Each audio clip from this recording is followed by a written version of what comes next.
Friends, ഇന്നൊരു ചിക്കൻ്റെ ഒരു കപ്പ ബിരിയാണിയാണ് എടുക്കുന്നത്. ഒരു ഇതാണ്. ഇതിനകത്ത് അതിനുള്ള ചേരുവാണ് കുരുമുളക്, കാന്താരി, കൊച്ചുള്ളി, തക്കാളിപ്പഴം,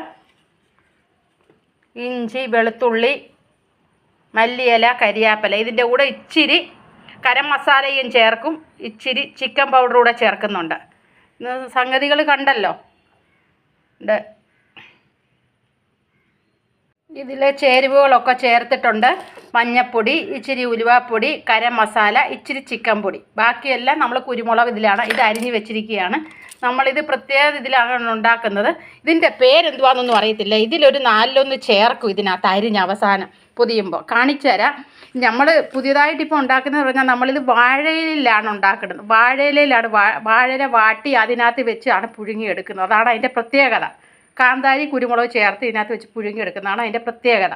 ഇല വാട്ടി വെച്ചിട്ടുണ്ട്. 2 ഇലയാണ് എടുത്തേക്കുന്നത്. ഒരില ആയതുകൊണ്ട് പൊട്ടിപ്പോകുമെന്ന് വിചാരിച്ച് 2 ഇല വാട്ടി എടുത്തിരിക്കുന്നത്. അത് കെട്ടാൻ വേണ്ടിയാണ്. ഇത് ഓല എടുത്തിട്ടുണ്ട് അതിൻ്റെ മണ്ടയിൽ കെട്ടാൻ. ഇത് ഞാൻ ചിക്കനെ ഇച്ചിരി ഉപ്പിട്ട് വെച്ചിരിക്കുന്നു.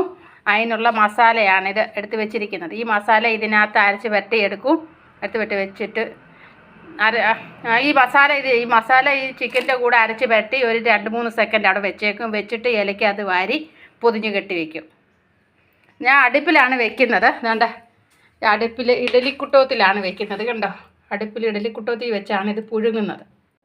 2 ഇല വെച്ചു. ഇലയ്ക്ക് അടിയിൽ ഞാൻ ഇതാണ്ട് കരിയാപ്പില, മല്ലിയില,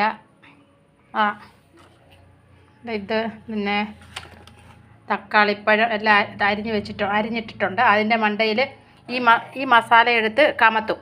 ഇത് അരച്ച് വെട്ടി വെച്ചിരിക്കുന്നത് എടുത്ത് അതിനകത്ത് കമത്തിയിട്ട് അതിൻ്റെ മണ്ടയിൽ വീണ്ടും ഇതുപോലെ തന്നെ വെച്ച് കൊടുക്കും. വെച്ച് കൊടുത്തിട്ട് കെട്ടുമ്പോൾ പിന്നെ അടുത്ത വീഡിയോ അടുത്തടുത്ത് വെച്ചിട്ടുണ്ട്. ഇതിപ്പോൾ പൊതിയും.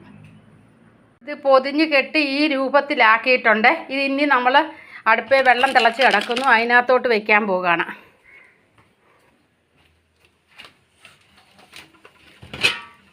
ഇഡ്ലിക്കുട്ടത്തിൻ്റെ തട്ട് അതിനകത്ത് വെച്ചിട്ടുണ്ട്. എന്നിട്ട് അതിനകത്ത് ഇങ്ങനെ വെക്കുകയാണ്. എന്താ അടച്ച് വെച്ച് ഇനി അത് അതിനകത്തിരുന്ന് വേവും. പിന്നെ ചീനിയെന്നും കപ്പയെന്നും എല്ലാം പറയുന്നുണ്ട്. കപ്പ പൊളിച്ച് ഈ പരുവത്തിലുള്ള കഷ്ണമാക്കി വെച്ചിരിക്കുകയാണ്.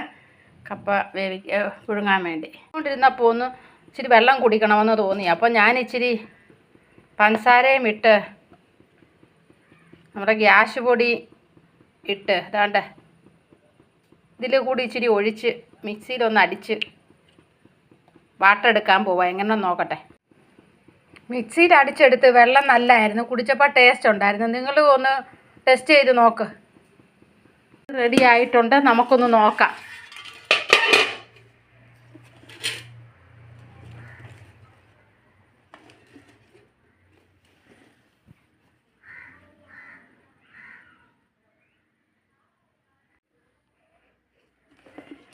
കണ്ടോ,